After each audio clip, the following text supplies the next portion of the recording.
حضرت بلال حبشی کا واقعہ نبی کریم صلی اللہ علیہ وسلم کے دنیا سے پردہ فرمانے کے بعد حضرت بلال شام چلے گئے اور وہیں بس گئے۔ ایک عرصے کے بعد خواب میں نبی کریم صلی اللہ علیہ وسلم کی زیارت ہوئی۔ آپ صلی اللہ علیہ وسلم نے فرمایا، بلال ہم سے ملنا کیوں چھوڑ دیا؟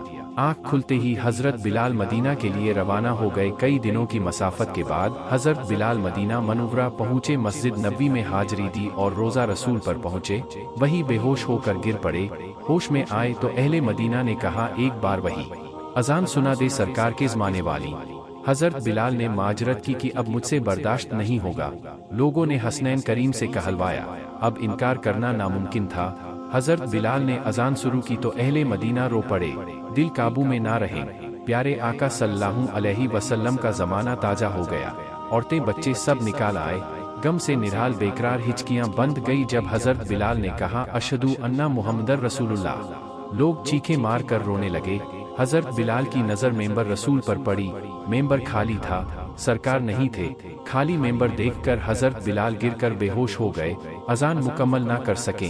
ہوش میں آئے تو اٹھین اور روتے ہوئے شام کی طرف روانہ ہو گئے۔ اعلان نبوت کے چند روز کے بعد نبی کریم صلی اللہ علیہ وسلم ایک رات مکے کی ایک گلی سے گزر رہے تھے کہ انہیں ایک گھر میں سے کسی کے رونے کی آواز آئی۔ آواز میں اتنا درد تھا کہ آپ صلی اللہ علیہ وسلم بے اختیار گھر میں داخل ہو گئے۔ دیکھا کہ ایک نوجوان جو کہ حبشی معلوم ہوتا ہے چکی پیس رہا ہے اور جارو قطار رو رہا ہے۔ آپ صلی اللہ علیہ وسلم نے اس سے رونے کی وجہ پوچھی تو اس نے بتایا کہ میں ایک غلام ہوں، سارا دن اپنے مالک کی بکریاں چراتا ہوں، شام کو جب تھک کر آتا ہوں تو میرا مالک مجھے گندم گیہوں کی ایک بوری پیسنے کے لیے دے دیتا ہے، جس کو پیسنے میں ساری رات لگ جاتی ہے۔ میں اپنے قسمت پہ رو رہا ہوں کہ میری بھی کیا قسمت ہے۔ میں بھی تو ایک انسان ہوں، میرا بھی جسم آرام مانگتا ہے، مجھے بھی نیند ستاتی ہے، لیکن میرے مالک کو مجھ پر ذرا بھی ترس نہیں آتا۔ کیا میرے مقدر میں ساری عمر اس طرح رو رو کر زندگی گزارنا لکھا ہے؟ نبی کریم صلی اللہ علیہ وسلم نے فرمایا کہ میں تمہاری مالک سے کہہ کر تمہاری مشقت تو کم نہیں کروا سکتا، کیونکہ وہ میری بات نہیں مانے گا۔ ہاں، میں تمہاری تھوڑی مدد کر سکتا ہوں کہ تم سو جاؤ اور میں تمہاری جگہ چکی پیستا ہوں۔ وہ غلام ہوا اور شکریہ ادا کر کے سو گیا۔ آپ صلی اللہ علیہ وسلم اس کی جگہ چکی پیستے رہے۔ جب گندم گیہوں ختم ہو گئی تو آپ صلی اللہ علیہ وسلم اسے جگائے بغیر واپس تشریف لے آئے۔ دوسرے دن آپ صلی اللہ علیہ وسلم وہاں تشریف لے گئے اور اس غلام کو سلا کر اس کی جگہ چکی پیستے رہے۔ تیسرے دن بھی یہی ماجرا ہوا۔ آپ اس غلام کی جگہ ساری رات چکی پیستے اور صبح خاموشی سے اپنے گھر میں تشریف لے آتے۔ چوتھی رات جب آپ وہاں گئے تو اس غلام نے کہا، اللہ کے بندے، آپ کون ہیں اور میرا اتنا خیال کیوں کر رہے ہیں؟ ہم غلاموں سے نہ تو کسی کو کوئی ڈر ہوتا ہے اور نہ ہی کوئی فائدہ، تو پھر آپ یہ سب کچھ کس لیے کر رہے ہیں؟ آپ صلی اللہ علیہ وسلم نے فرمایا، میں یہ سب کچھ انسانی ہمدردی کے تحت کر رہا ہوں، اس کے علاوہ مجھے تم سے کوئی غرض نہیں۔ اس غلام نے کہا کہ آپ کون ہیں؟ نبی کریم صلی اللہ علیہ وسلم نے فرمایا، کیا تمہیں معلوم ہے کہ مکہ میں ایک شخص نے نبوت کا دعویٰ کیا ہے؟ اس غلام نے کہا، ہاں، میں نے سنا ہے کہ ایک شخص جس کا نام محمد ہے اور اپنے آپ کو اللہ کا نبی کہتا ہے۔ آپ صلی اللہ علیہ وسلم نے فرمایا کہ میں وہی محمد ہوں۔ یہ سن کر اس غلام نے کہا کہ اگر آپ وہ نبی ہے تو مجھے اپنا کلمہ پڑھائیے، کیونکہ اتنا شفیق اور مہربان کوئی نبی ہی ہو سکتا ہے جو غلاموں کا بھی اس قدر خیال رکھے۔ آپ صلی اللہ علیہ وسلم نے انہیں کلمہ پڑھا کر مسلمان کر دیا۔ پھر دنیا نے دیکھا کہ اس غلام نے کتنی تکلیف اور مشقتیں برداشت کی، لیکن دامن مصطفیٰ نہ چھوڑا۔ انہیں جان دینا تو گوارا تھا، لیکن اتنے شفیق اور مہربان نبی کا ساتھ چھوڑن گوارا نہیں تھا۔ آج دنیا انہیں بلال حبشی رضی اللہ عنہ کے نام سے جانتی ہے۔ نبی کریم صلی اللہ علیہ وسلم کی ہمدردی اور محبت نے انہیں آپ کا بے لوث غلام بنا کر رہتی دنیا تک مثال بنا دیا۔ حضور صلی اللہ علیہ وسلم کے وصال کے بعد سیدنا بلال حبشی رضی اللہ عنہ گلیوں میں یہ کہتے پھرتے کہ لوگوں، تم نے کہیں رسول صلی اللہ علیہ وسلم کو دیکھا ہے تو مجھے دکھا دو۔ پھر کہنے لگے کہ اب مدینے میں میرا رہنا دشوار ہے، اور شام کے شہر حلب چلے گئے۔ جب حضرت بلال رضی اللہ عنہ مدینہ منورہ سے شام چلے گئے تو ایک رات خواب میں انہیں نبی کریم صلی اللہ علیہ وسلم کی زیارت نصیب ہوئی تو آپ صلی اللہ علیہ وسلم فرما رہے تھے، بلال کیا بے وفائی ہے، تو نے ہمیں ملنا چھوڑ دیا، کیا ہماری ملاقات کا وقت نہیں آیا؟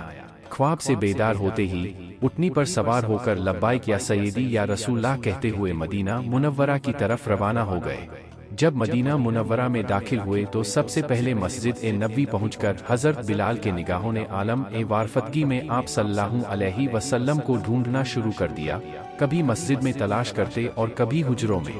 जब कहीं ना पाया तो आपकी कब्र ए अनवर पर सर रखकर रोना शुरू कर दिया और अर्ज किया, या रसूल अल्लाह, आपने फरमाया था कि आकर मिल जाओ, गुलाम ए हलफ से बहरे मुलाकात हाजिर हुआ हूँ।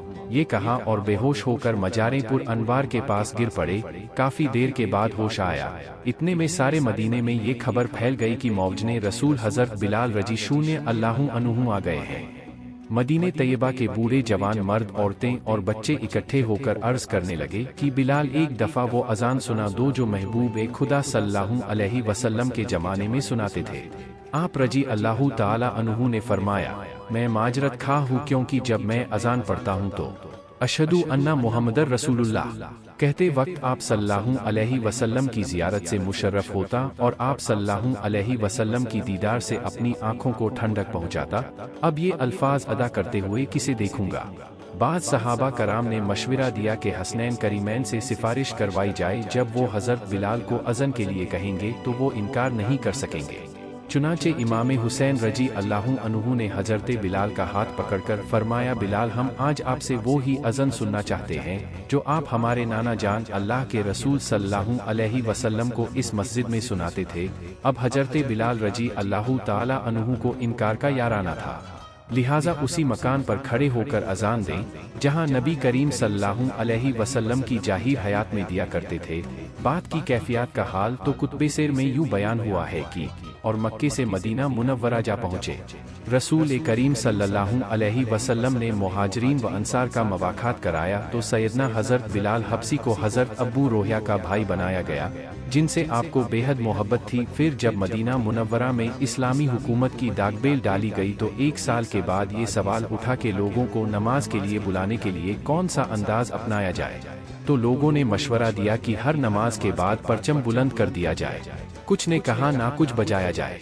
कुछ लोगों की तजवीज थी कि आग नमाज के वक्त जलाई जाए जिसे लोग देखकर नमाज की तरफ आ जाएंगे, और कुछ लोगों ने ये भी कहा कि एक आदमी लोगों के घरों में जाकर उनको नमाज के लिए बुलाया करे, इस तरह लोग नमाज के लिए आ जाएंगे। लेकिन अल्लाह के रसूल ने सब तरीकों को नापसंद फरमाया। अभी ये बहस जारी थी कि हजरत अब्दुल्लाह बिन जैद रजी अल्लाहु ताला अन्हु हुजूर पाक की खिदमत अक़दस में हाजिर हुए और अर्ज किया कि मुझे ख्वाब में एक शख्स ने अजान के अल्फाज सिखाए हैं। ये कहकर उन्होंने वो कलिमात दोहराए। हुजूर पाक ने वही इलाही के जरिए इन कलिमात को पसंद फरमाया। सैयदना फारूक आजम ने भी इसी किस्म का ख्वाब देखा था, उन्होंने भी ख्वाब बयान कर दिया। सरकार कौनैन ने सैयदना हजरत बिलाल को हुक्म फरमाया कि अजान दो। फिर आपने उनको अजान के कलिमात सिखाएं और उनको हिदायत फरमाई कि दोनों कानों में उंगली देकर अजान दो ताकि तुम्हारी आवाज बुलंद हो और दूर तक पहुँचे। चुनाचे मदीने की फिजाओं में नगम तौहीद बुलंद हुआ और सैयदना हजरत बिलाल हबसी रजी शून्य अल्लाहु अन्हु को दुनिया इस्लाम के पहले मुअज्जिन रसूल होने का अजीम एजाज मिला। जब मस्जिद नबी की तामीर हुई तो एक सिरे पर एक चबूतरा बनाकर उस पर छत डाल दी गई। उस जगह रसूल पुरनूर के अलावा वो सहाबी रहने लगे जो हम वक्त हुजूर पाक की खिदमत अक़दस में रहते थे और इल्म हासिल करते। उन मुक़द्दस असहाब को अशहाब शफा कहा जाता है।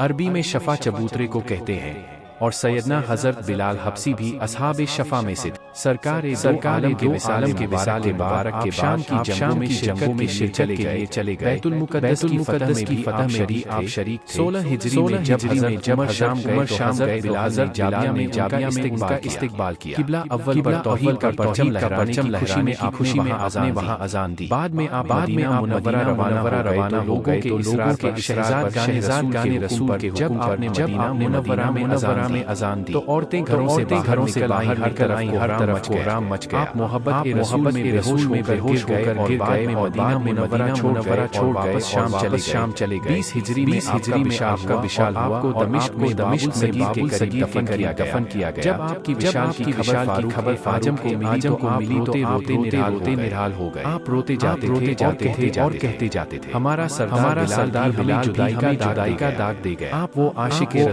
रसूल थे देखा तो सब बर्दाश्त कर लिया, मगर दामन मुस्तफा ना छोड़ा। अल्लाह करीम आपके एक ज़रा हम सबको भी अता फरमाए। और सैयदना हज़रत बिलाल हबशी ने अल्लाह जैसे अजीम सहाबी रसूल के सदक़े मुस्लिमा की बख्शीश फरमाए।